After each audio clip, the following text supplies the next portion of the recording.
Happy Friday. I hope you all have your coffee or tea or water, whatever it is you like to drink on a late Friday morning.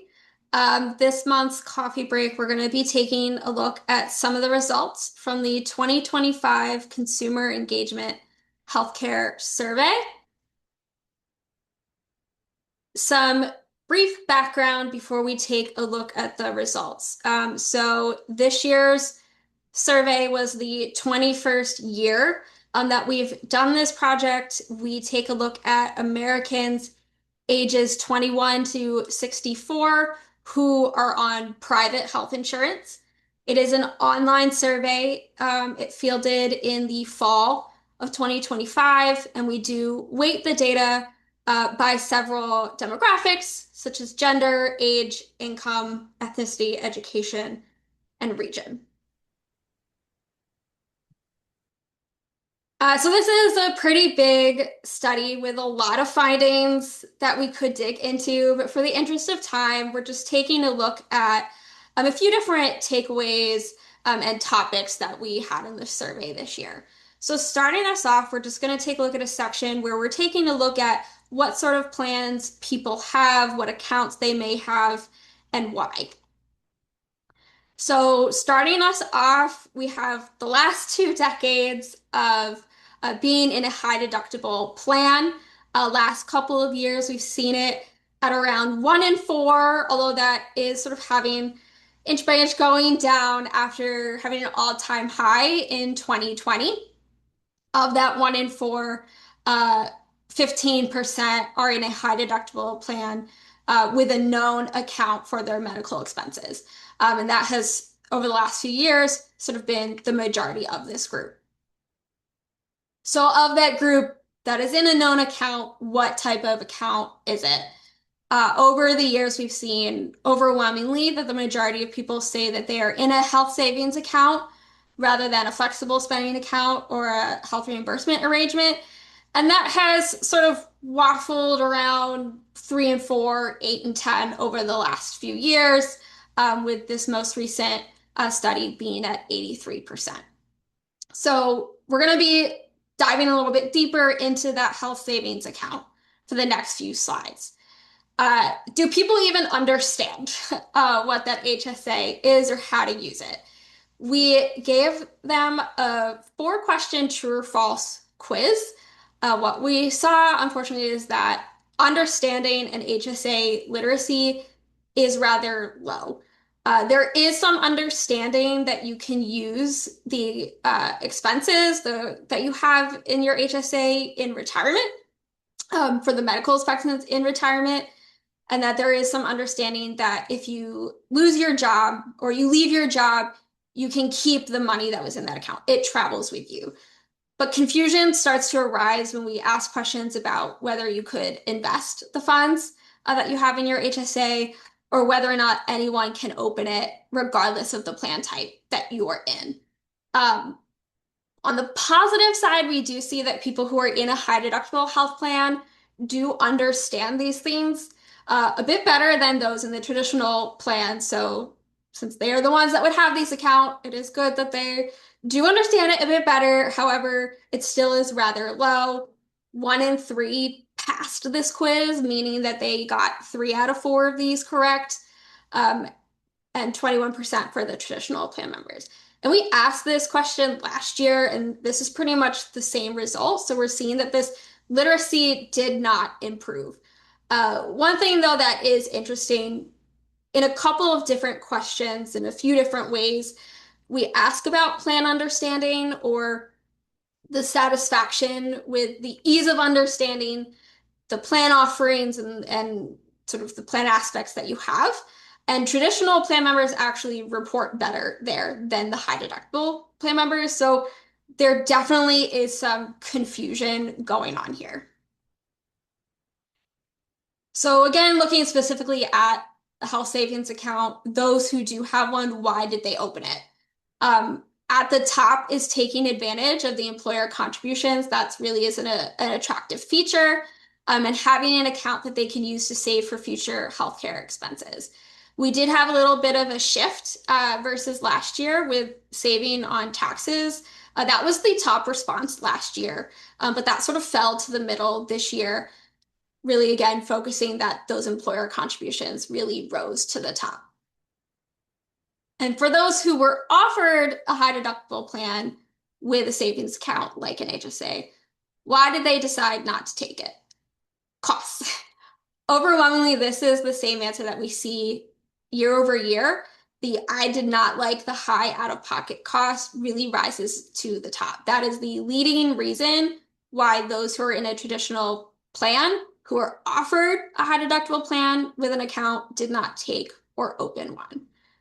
Keeping that in mind, the results on this question aren't too surprising. So we ask several different aspects of a plan: network, cost, coverage, reputation, understanding. What is the most important? Over the years, we've asked this question individually, where they can rate importance on each of these aspects on their own. Very important, some were important.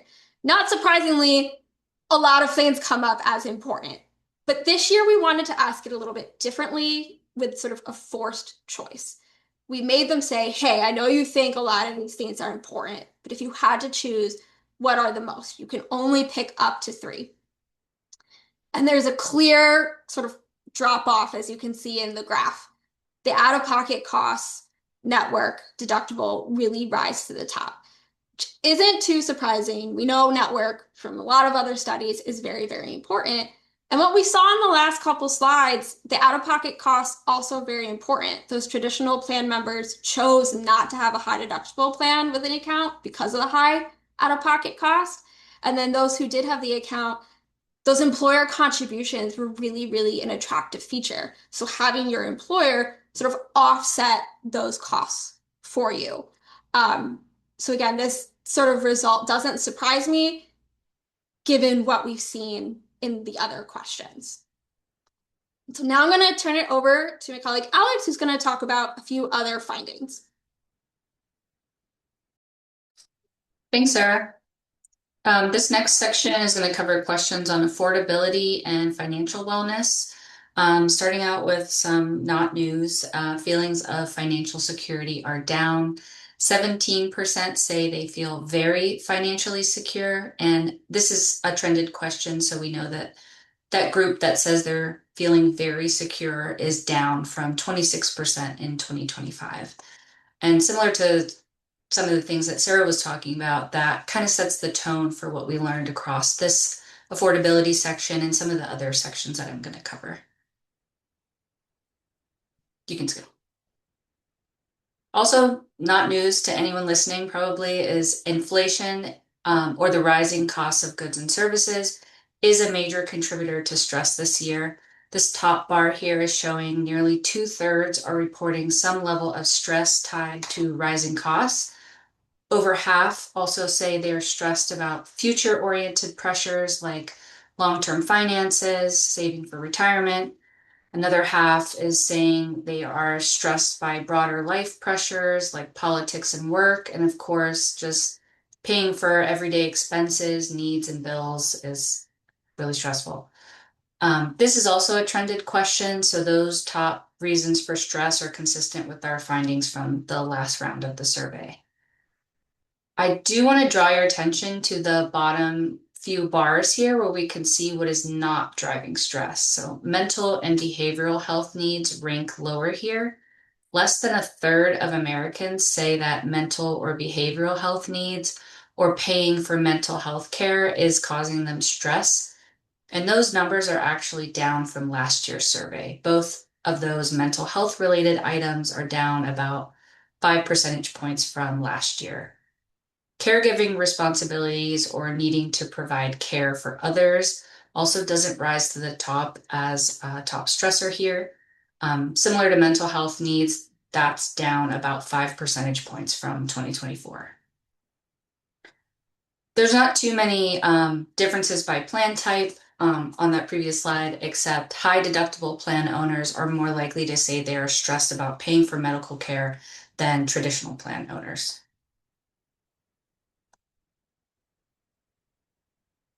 Given that we know people are facing financial challenges and stressors, we we brought back a question that was last asked in 2023. We asked respondents if themselves, they, or anyone else on their plan had delayed or avoided medical care that was needed in the past 12 months. And we could see that, interestingly, that top left bar is mental health care. And this is among people who said that kind of care was needed. So we know that it's not an issue of this particular type of care not being applicable to them. That is needed care. So considering what we saw on that previous slide, it seems like there could be a few different things at play here, but it seems like we haven't rebounded enough economically, and people are still prioritizing immediate financial demands over other needs, and mental health care is just on the back burner.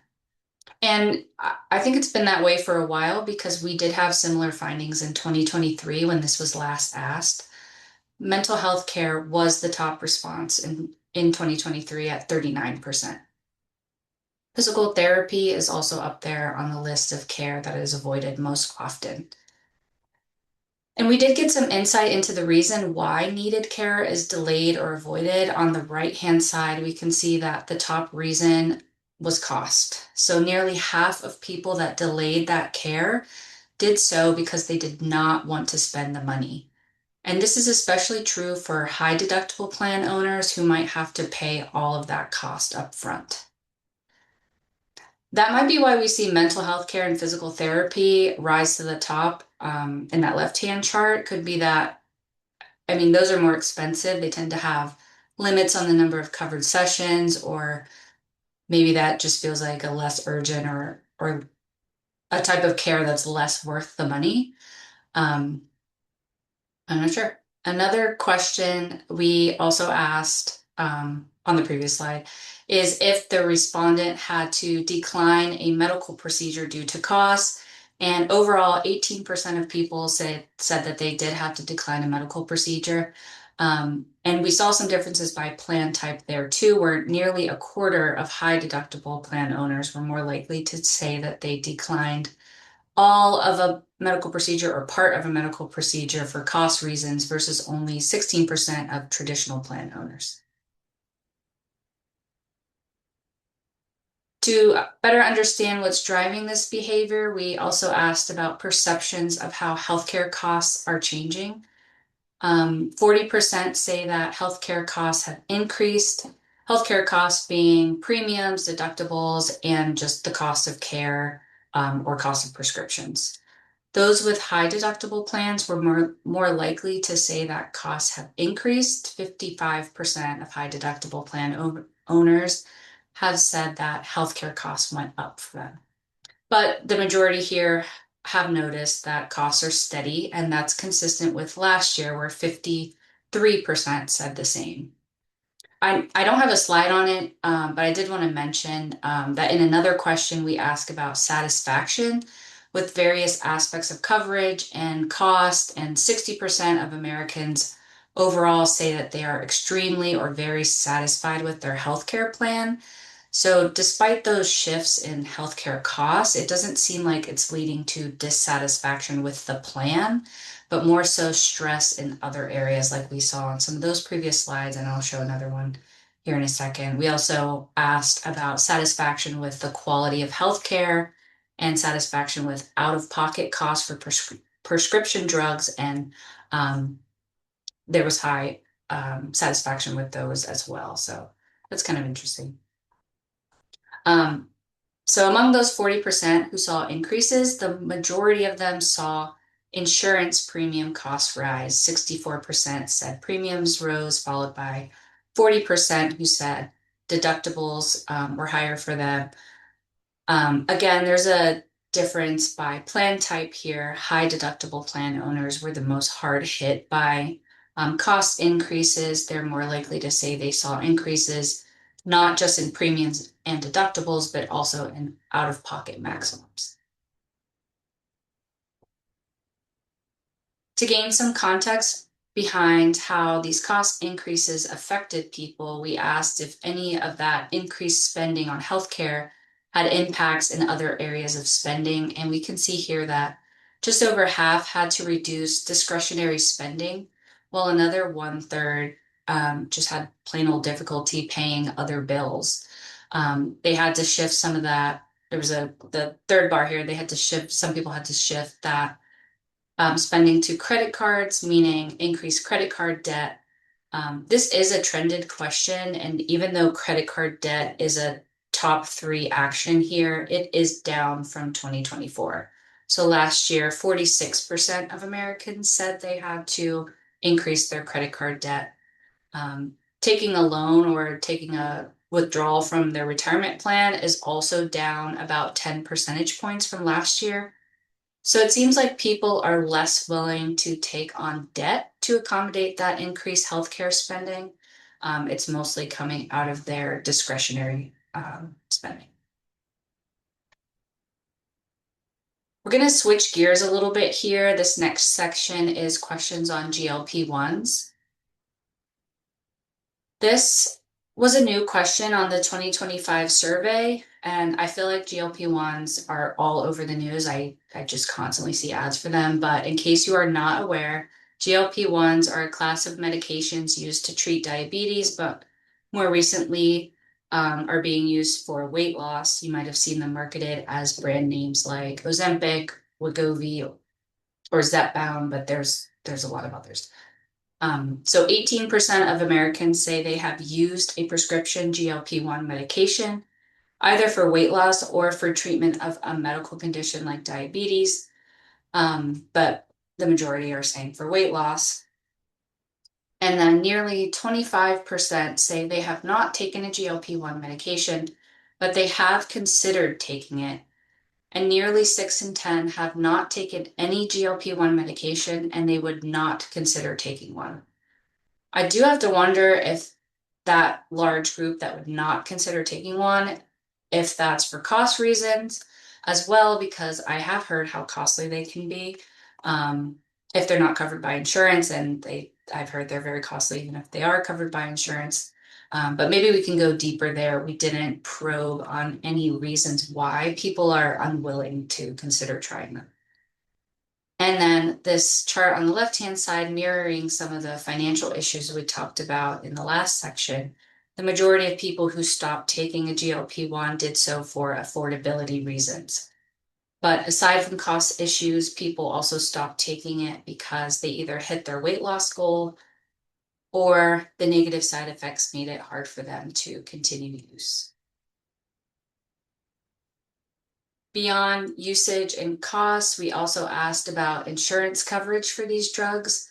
This was a question that was asked in 2024, and this year, 66% of people said health insurance should pay for GLP-1 medications, which is pretty much on par with last year, where 64% of people agreed.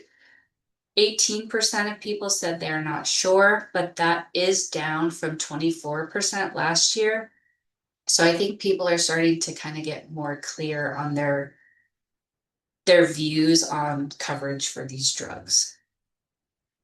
And then on the left-hand side, the majority of people are not sure if they have coverage.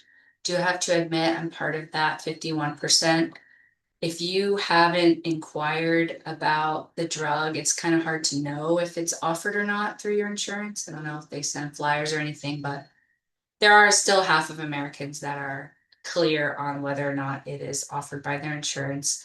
And that's consistent with the findings that we saw when this was asked last year. About a quarter of Americans say that they do have planned coverage for GLP-1 medications. And in this final section, we will review some of the findings from our tech and AI questions that we had on the survey this year.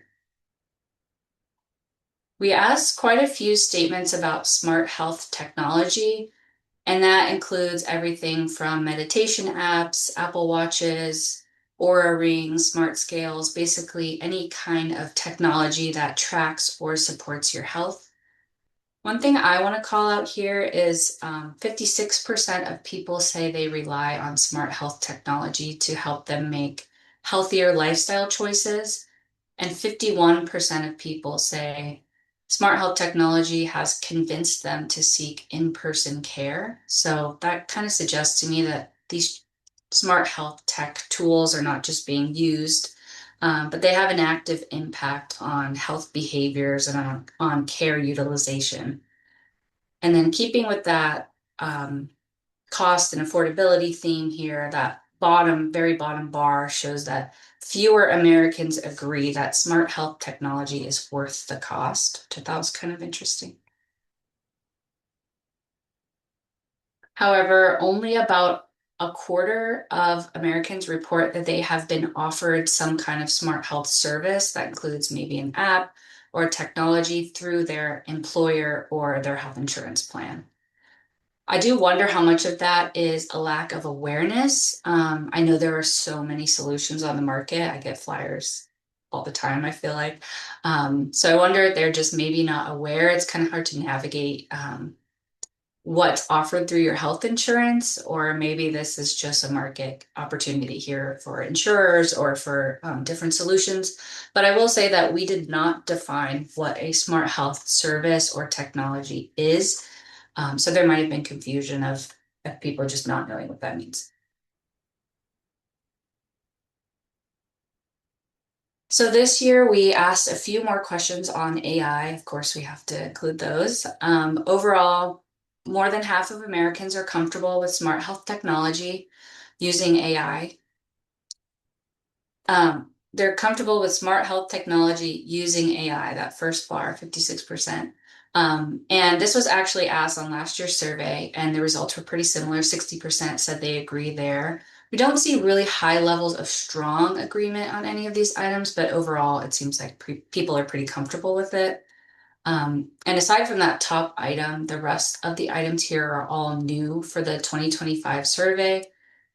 Similar to smart health technology, about half say they trust the health plan recommendations that AI provides, and they trust healthcare decisions that AI provides.